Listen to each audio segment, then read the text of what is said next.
Hello guys, welcome back to Movie Reviews. In this installment we're looking at Christine from 1983. John Carpenter's version of Christine based on this book by Stephen King. Yeah, let's do this one. Really interesting film because Stephen King's adaptations are sort of interesting. They're quite mixed bag really, depends on how you look at it. You know, there might be some instant classics of course like Salem's Lot or maybe Cujo to Maximum Overdrive, really. But you also got the mini TV series, as well, like It from 1990. You've also got Bag of Bones as well, which I found out. I think that's a television movie that is with Pierce Brosnan. And so there's some, it has been ups and downs. You know, Sleepwalkers as well from 1995. That is something else. It's bad but it's good as well. So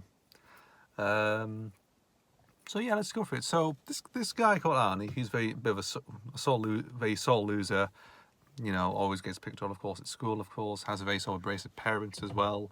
Wants to, gets himself a car to drive, and he ends up getting this old wreck and restores it and calls it Christine, unaware that this car has an evil presence inside, like it's alive, very much.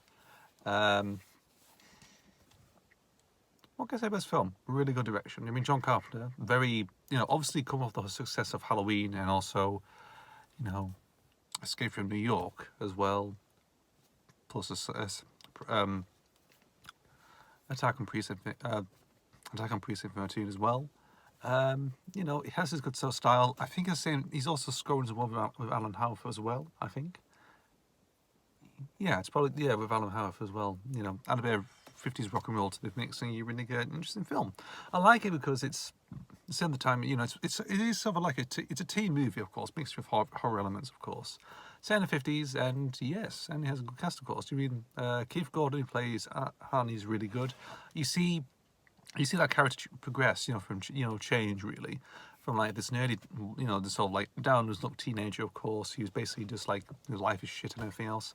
He restores to Christine, and then he gets more cruel and more tougher, of course. And her presence is, her influence affects him deeply, of course, and he turns into like a speed freak. He does, in a way, and sort of because like Grayskin, he's been killed but been resurrected for some strange reason. Like he's really zombified very much within Christine's power, really. You've also got the other ones as well. I forgot the name. John Stockwell. I forgot his name. Plays Dennis as well. Great one as well. And also bollocks. I forgot the the girl's name. I forgot. She's good as well. You've also got Harry Dean Stanton as well, who's in it. Who people probably seen Paris, Texas, Alien, again Escape from New York as well. So indeed, and also the late Kelly Preston as well makes an appearance as well. I think it's the first film I've actually. No, it's the second film actually because I covered Mischief way back in series 4. So yeah, and obviously since then, this has got again a couple of years since then she's sadly passed away of breast cancer really, just recently. So yeah, why not? Again, really good stuff. The story of Christine's really interesting as well. Like from the when she restores herself as well. Like she gets damaged. She basically gets attacked really, and basically gets destroyed and wrecked by this gang, of course. And she rebuilds herself, of course, like with the power inside her, the evil inside her, so rebuilds her. Again, really interesting stuff. Again, lovely, a very good camera work as well by Carpenter as well. Like his direction is really good in this, very much so. Nothing else to say about this one really, because it's a really standout film. It's a really good one. One of Carpenter's best movies. I mean, there's quite plenty, but it's still a good movie. This is, it's one of the better Stephen King adaptations as well, in my opinion. I need to sink into some more as well at some point. Well, we'll get there eventually. So yeah, I really enjoy this one. So that's Christine from 1983.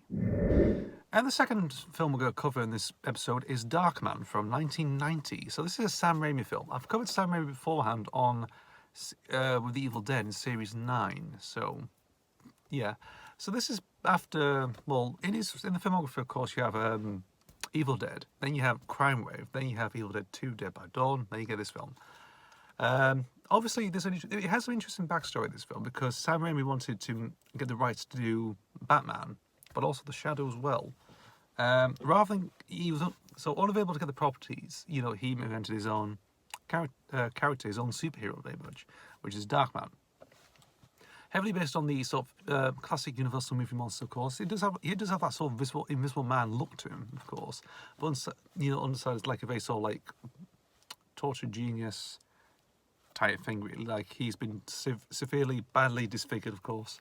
So Waiting Place takes place by Liam Neeson. This is one of his early solo roles. I know he appeared in Miami Vice way back in the 80s, I think. You know, I'm trying to think when. I think Series 3 he appeared in, actually. If I'm not mistaken, actually. I do own Series 3 of Miami Vice, so I think he appears in there.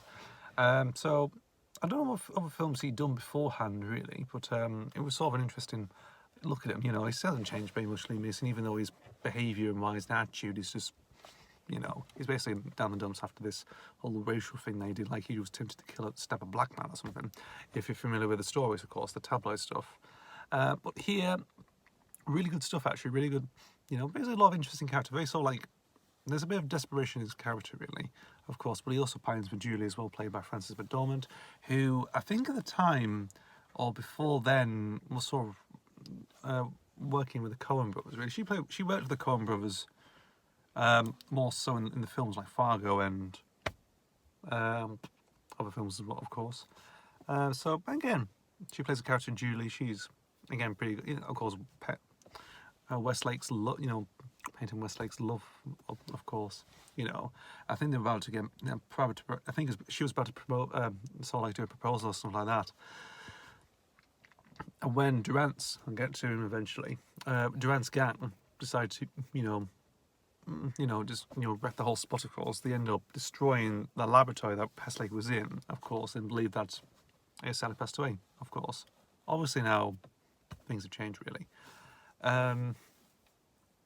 Yeah, so we have Larry Drake as Leopold Durant as well. Larry Drake, he appeared in a few things, of course. I remember there's some films that popped up recently I thought was interesting, which was Dr. Giggles, about just like a doctor just goes around on a killing spree, really. That's from I think that's just after Darkman, that is. And between Darkman and also the sequel number 2, which he actually appeared in, funny enough. So yeah, interesting. Nothing else to say, really, but he's a good character, of course. You know, you've also got the henchman as well. I mean, the bald guy, I forgot his name, Baldy or Paulie. That's the name. That's the name of the character. That was pretty interesting as well. I mean, the idea of Westlake destroying, replicating, people's faces, of course, with this what do you call it, like a skin graft machine or something like that. Like he was trying to make the perfect synthetic skin. You know, he's been planning for years to make it work. You know, experiment after experiment, and it all works, but only for a certain amount of hours, really, because in many cases, I think it's like doing sunlight and stuff. Like when he's being chased, of course, his face starts to melt. Of course, his mask starts to go. But also another thing was he starts. I think when he's in pain or something, he gets into the inner thoughts, of course, and he releases his rage. He does. I think when he's escaped from the hospital, of course, when people are just testing on him, but also the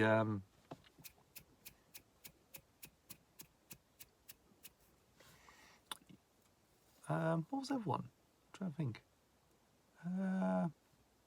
The fairgrounds with the elephant. Yeah, take the damn elephant. Take the fucking elephant or something like that. There's a scene of that. I do recall that somewhere on chat somewhere. So yeah, interesting. Danny Elfman does the music, of course. Has that sort of gothic Batman S-type feel about it, even though he did it, did Batman just the year before.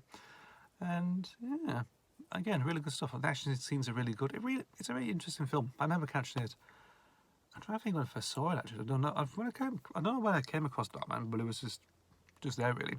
I did see it on television a few times. I think just maybe last year or 2 years ago, they broadcast on television. I did watch it. I thought it's still pretty good, actually. So that's why it's included on the list. It's also on Netflix as well if you wish to see it. And yes, nothing to say about this one, of course, but it's still a good film. One of Sam Raimi's good films, really. I do enjoy this one, of course. There's a review by Oliver Harper as well, his retrospective, so give that a watch if you are interested. There's also 2 sequels as well. Number 2, Darkman 2, Return of Durant, and Darkman 3, Die, Darkman Die, which have Arnold Vosloo in the role of Westlake. So yeah, interesting stuff. You know, not the best films. I've never really seen those films, but who knows? You know, they might be interesting. I don't know, they might be duds. Who knows? But I'm not too sure about them, unfortunately. Thank you guys for watching. I'm talking about Christine from 1983 and Darkman from 1990. Thank you guys for watching. As always, see you for the next video, and goodbye.